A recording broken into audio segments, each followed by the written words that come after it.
ప్రజలకు మంచి చేయాలనే ప్రజాక్షేత్రంలోకి వెళ్తాం, కులం చూడం మతం చూడం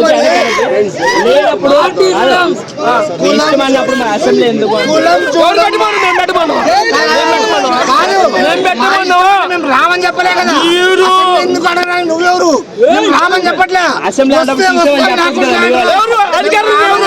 అధికారులు ఎవరు? మీరు పెట్టుకుంటారు అసెంబ్లీ, దాని ముందు వాళ్ళే ఉంటుంది.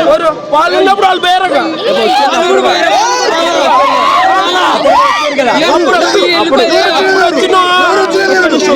అప్పుడు వచ్చినా ఇప్పుడు మాకు ఇష్టమైతే వస్తే కష్టమైతే అనుకోండి, మా ఇష్టం. గెలిచిన తర్వాత రాకుండా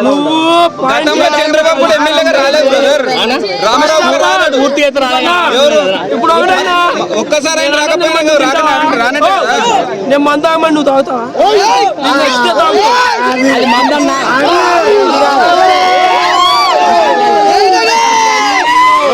బ్రో, అదే అలాంటివన్నీ చెప్పమని చెప్తాను. రియల్ గా ఎవరు మాట్లాడినప్పుడు తిన్న చెప్పరు, ఉల్టా ఎందుకు మాట్లాడితే అది అర్థం కాదు. ఉల్టా కదన్నా, నేను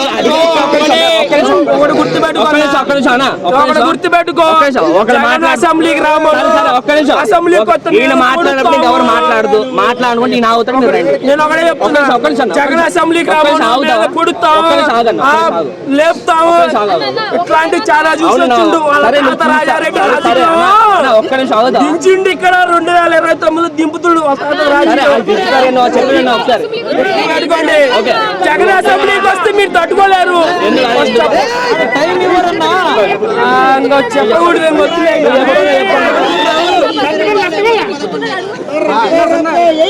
చంద్రబాబు అసెంబ్లీకి వచ్చి ఏం చేసిండు? నానా బూతులు తిట్టుండో గెలిచిండు, ఆ సింపతి గెలుచుకుండు అంతే. జగన్ అంటే సింపతి కాదు, ప్రజాక్షేత్రంలో పోతుడు, ప్రజల దగ్గర పోతుడు, తెలుసుకుంటాడు, ప్రజల కష్టాలు తెచ్చుకుంటూ వెళ్తాడు. అంత గొప్పడైతే సింగిల్ గా రమ్మని చెప్పి దమ్ముంటే నానా బూతులు ఎలక్షన్ ప్రతి ఒక్కరిని సంకనప్పుడు కాదు, సింగిల్ గా రమ్మనాలి. నానా బూతులు ఒక్కసారి సింగిల్ గా రాలేడు. నానా బూతులకి నా ఇష్టమైతే వస్తా. ప్రజల కోసం ప్రజల కోసం ప్రజాక్షేత్రంలో తెలుసుకుంటావు.